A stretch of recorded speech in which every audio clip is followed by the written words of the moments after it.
안녕하세요, 신이아빠입니다. 몇 달 동안 강풍과 건조한 날씨 때문에 이곳저곳에서 산불로 난리가 아니었는데, 어제는 많은 양은 아니었지만 비가 내리면서 바싹 말랐던 대지도 조금 촉촉해지고 비가 온 덕분에 기온도 많이 떨어졌습니다. 낮 최고 온도가 섭씨 13도에서 14도 정도이고 새벽에는 4에서 5도 정도로 남가주 날씨치고는 꽤 쌀쌀한 날씨입니다. 집에서 보이는 높은 산에도 눈이 소복하게 내려 장관을 연출하고 있네요.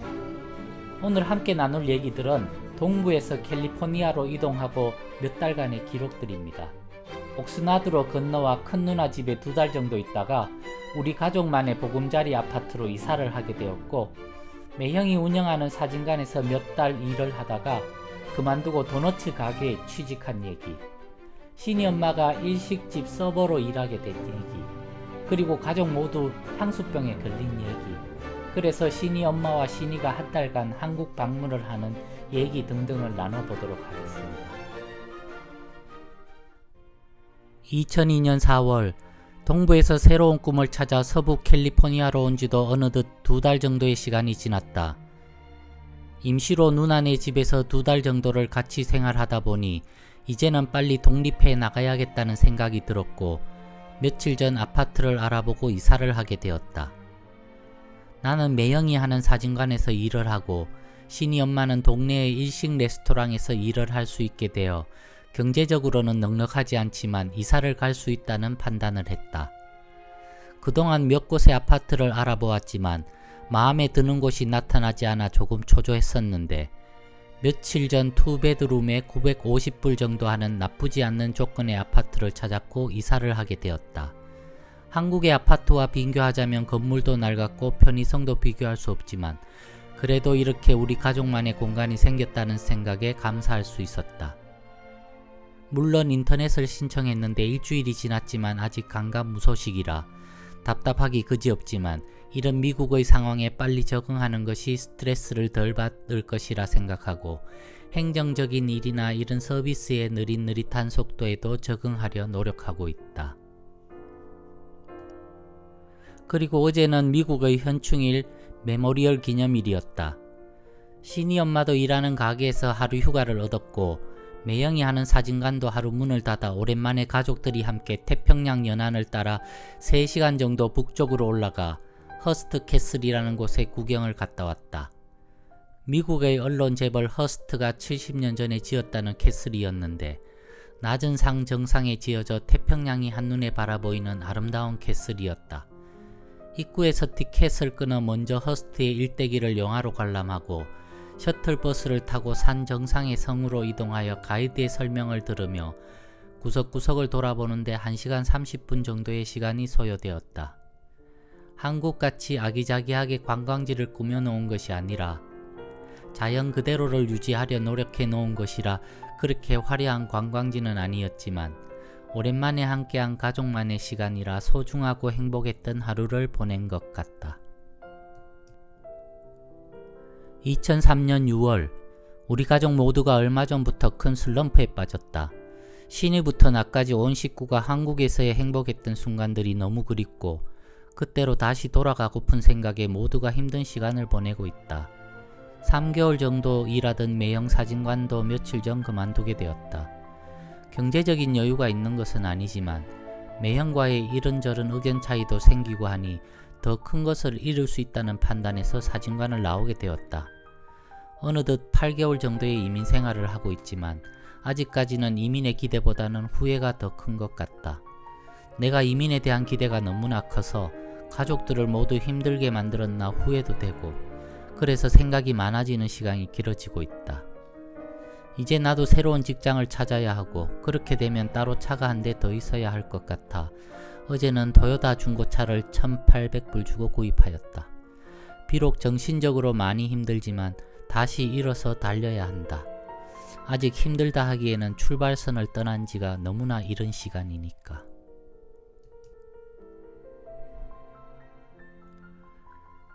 보름 동안 캘리포니아답지 않은 우중충한 날씨가 이어져 마음까지 우울하게 만들더니만 오늘은 오랜만에 푸른 하늘과 청량한 공기가 지친 마음을 위로해준다. 며칠 동안 우리 가족이 무엇을 찾아 이역만리 이곳에 이민을 왔으며 말도 통하지 않은 낯설고 물설은 이곳에서 이루고 있나 많은 생각을 해봤는데 이제 조금씩 정리가 되는 듯하다. 이렇게 힘들 때는 특히 가장 소중하고 힘이 되는 것은 역시 가족 간의 위로와 사랑이라 생각한다. 힘들 때 서로 어려움을 나누고 기쁠 때는 두 배로 같이 기뻐하며 작은 일에도 감사하면 더 빨리 어려운 상황들을 극복하지 않을까. 며칠 전부터는 교회 전도사님이 운영하시는 작은 도너츠 가게에 취직하게 되었다. 새벽 1시부터 아침 9시까지 도너츠를 만들어야 하는 쉽지 않은 일이지만 6개월 정도는 임시로 일을 해보기로 결심했다. 힘든 일을 통해 다시 내 마음의 각오를 새롭게 하고 앞으로의 이민 생활의 계획을 다시 한번 잘 정리해 볼 생각이다. 신이 엄마는 신이랑 함께 한 달 정도 한국을 다녀오려 한다. 이렇게 힘들 때 한국에 다녀오면 새로운 힘을 얻지 않을까 기대해 본다. 생각보다 마음의 여유가 없다 보니 글을 쓰는 것부터 모든 것이 의욕이 없어지지만 다시 한번 또 힘을 내보자. 오늘은 우리가 사는 곳에서 40분 정도 떨어져 있는 산타바바라에 다녀왔다. 산타바바라는 미국 내에서도 은퇴자의 도시, 부유한 도시, 쾌적한 기후의 도시로 알려진 대표적인 부자들의 동네이다. 크지 않은 도시임에도 다양한 문화 행사가 자주 열리고 박물관도 도시의 크기에 비해 여러 곳이 있고 시내 거리에는 악사들의 음악 소리가 항상 들리고 길을 지나는 노인부터 젊은이들까지 활기차게 살아가는 도시의 느낌을 받을 수 있는 곳이다. 특히 약 250년 전 스페인에서 건너온 신부들이 지은 오래된 성당으로도 유명하며 산타바바라의 해변과 산에 지어져 있는 수많은 집들이 미국이라기보다는 유럽의 분위기로 가득하다. 자연과 문화 휴식과 관광이 조화를 이룬 도시로 알려져 있어 꽤 많은 사람들이 사계절 내내 방문하는 곳이기도 하다. 우리가 사는 곳에서 멀지 않은 곳에 이렇게 아름다운 도시가 있어 다행이란 생각이 든다. 가끔은 이민 생활이 우울해질 때 푸른 하늘과 청량한 바람이 가득한 이곳으로의 나들이를 가져봐야겠다. 오늘은 40여일 정도의 일정을 계획으로 신이랑 신이 엄마가 한국을 방문하는 날이다. 캘리포니아에 도착한 지 7개월 정도가 지나는 동안 신이 엄마 정말 엄청난 스트레스와 고생을 했는데 겸사겸사 신이랑 함께 한국을 방문할 수 있는 선물을 해준 것 같아 다행이다. 12시 20분 출발 비행기라 저녁 9시경 집을 나서 LA 공항으로 갔다. 국제 터미널인 톰 브래들리 주차장에 주차를 하고 발권을 받고 짐을 붙였다. 제법 출발 시간이 남았지만 다음날 출근을 위해 신이 엄마와 신이 따뜻하게 안아주고 집으로 돌아왔다. 새벽 집으로 돌아와 텅 빈 아파트 문을 열고 들어서는 순간 마음속이 허전해서 하마터면 눈물을 흘릴 뻔했다. 이번 한국 방문 동안 신이 엄마 그리고 우리 신이 맛있는 것도 많이 먹고 특히 신이 엄마는 사랑하는 부모님과 함께 행복한 시간을 잘 보내길 바래. 나는 이곳 옥스나드 잘 지키며 있을 테니 내 걱정은 말고 다시 건강한 모습으로 만나자.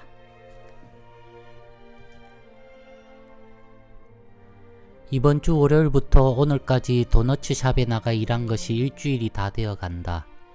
내가 이곳에 와서 다니는 교회는 워낙 규모가 작은 교회라 교회에서 나오는 보수로는 우리 전도사님 가족의 생활이 어려운 상황이다. 그래서 작년 7월부터 전도사님이 도너츠샵을 직접 하시게 되었는데 어느덧 1년의 시간이 되셨단다. 우리 교회 전도사님은 미국으로 이민을 오신 지 10년 정도가 되었는데 한국의 중앙대학교 무역학과를 졸업하시고 미국에 있는 1.5세 사모님과 알게 되어 결혼을 하시고 이곳으로 오시게 되었다. 워낙 총명하신 분이라 대학 생활 중 이미 동시 통역을 하실 만큼 어느 정도 영어는 극복을 하셨지만 이곳에 오셔서 참으로 많은 고생과 일들을 겪으시며 이민 생활을 해오신 듯하였다. 이민 초창기에 여러 직업을 가지시고 일을 하셨고 한때는 자동차 부품 가게를 하시면서 꽤 큰 돈도 벌으셨단다. 하지만 특별한 계기가 있어 사역의 길로 들어오시게 되었고 신학을 공부해 미군에 입대, 7년의 미국 복무 기간을 마치고 작년 초에 우리 구세군 교회에 부임하셨다. 직업을 가지고 목회자의 길을 걸어야 해서 선택하신 것이 도너츠샵인데 도너츠 샵이라는 것이 새벽 1시에 나와서 일을 시작하는 직업이다 보니 정말로 너무나 힘든 일인 듯 느껴졌다. 사모님과 함께 1년을 힘들게 일하시다 최근 사모님이 병원에서 유방암 진단을 받고 치료를 위해 자리를 비우셔서 지금 내가 그 빈자리를 대신하고 있다. 새벽 1시 30분에 가게로 출근을 하여 홀 청소며 도너츠를 굽기 위한 몇 가지 준비를 마친 후 튀김통에 판매하게 될 총 21가지의 도너츠를 굽게 되는데 아침 7시 정도가 되어야 모든 도넛이 튀겨져 진열장에 자리하게 된다. 가게문은 4시에 오픈하는데 주로 히스패닉들이 손님들로 찾아온다. 아침 일찍부터 막노동을 하는 사람들이 많다 보니 새벽 4시에 아침 식사를 위해 가게를 찾는다. 이 손님들은 매일 아침 같은 도넛으로 아침 식사를 하다 보니 맛에 아주 민감하여 조금의 실수만 있어도 손님들의 불평이 많다고 하니 참으로 힘들고 조심스러운 일이 아닐 수 없다. 도넛이라는 게 기름에 튀기는 것이지만 잘 만든 도넛은 사실 표면만 기름에 살짝 튀겨져야 하고 속으로 기름이 들어가 버리면 그 도넛을 버려야 한다고 하니 상감청자를 굽는 것에 비교를 하면 너무 심한 것일까? 하여튼 정확한 반죽과 발효가 생명인데 그 모든 것이 쉬운 게 하나도 없다. 내가 하는 일은 출근하면 청소하고 휴지통을 비우고 도넛 반죽이 반올통에 들어가면 잠시 후 그것을 꺼내 튀기는 것인데 뜨거운 튀김기 앞에서 일을 하다 보니 벌써 몇 군데 기름에 화상을 입어 물집이 여러 군데 생겨버렸다. 전도사님 말씀으로는 100곳의 화상 흔적이 생겨야 고수의 반열에 오른다고 말씀하신다. 특히 이 일이 힘든 것이 몇 가지 있는데 먼저 튀기는 시간이 보통 한쪽 면이 1분 정도인데 양쪽을 튀기면 2분이 소요된다. 그런데 그 작업이 계속 끊임없이 계속되면서 다른 도넛들이 만들어져야 하기에 입에서 단내가 날 정도다. 계속 튀김기에는 새로운 반죽이 들어가고 갓 튀겨져 나온 제품은 종류에 따라 초코를 묻히는 것, 설탕을 입히는 것, 스프링클을 뿌려야 하는 것 모두 다른 공정을 해야 하는데 초코를 묻히다 보면 벌써 알람에서는 튀김통에 도넛이 다 튀겨졌다고 알람을 울리고 또 도넛을 꺼내야 하고 초코를 묻혀야 하고 특히 초코는 일일이 손으로 갓 나온 도넛을 들고 위에서 찍어 입혀야 하는데 식으면 초코가 잘 발리지 않아 기름통에서 나옴과 동시에 작업이 되어야 하니 뜨거운 밥그릇도 잘 만지지 못하던 나에게는 큰 고역이 아닐 수 없다. 화씨 375도의 뜨거운 기름통에서 방금 나온 도넛을 들고 신중하게 초코를 찍다 보면 내가 왜 이런 일을 하고 있지? 내가 이러려고 미국에 왔나? 온갖 생각이 내리를 스치고 지나간다. 하지만 그렇게 정신없이 몇 시간을 보내다 보면 어느덧 창밖에 여명이 밝아오고 또 다른 내일의 희망이 가슴에서 싹 터오른다. 미국의 이민 생활이 모두 이런 어려운 일들을 해야 하는 것은 아니겠지만 각오가 단단히 되어 있지 않다면 결국은 이민의 낙오자, 인생의 낙오자가 되지 않을까? 비록 지금은 나는 도넛을 구우며 또 신이 엄마는 식당에서 서버로 일을 하고 있지만 언젠가는 우리 가족들이 한 목소리로 미국 이민 정말 잘 왔다 라고 하는 말을 할 때가 올 것이라 기대해 본다. 조금 전 또 전도사님이 도넛을 진열대에 진열하셨다. 오늘 고생으로 구운 이 도넛들이 하나도 남김없이 잘 팔리고 사모님도 빨리 완쾌되시길 바란다.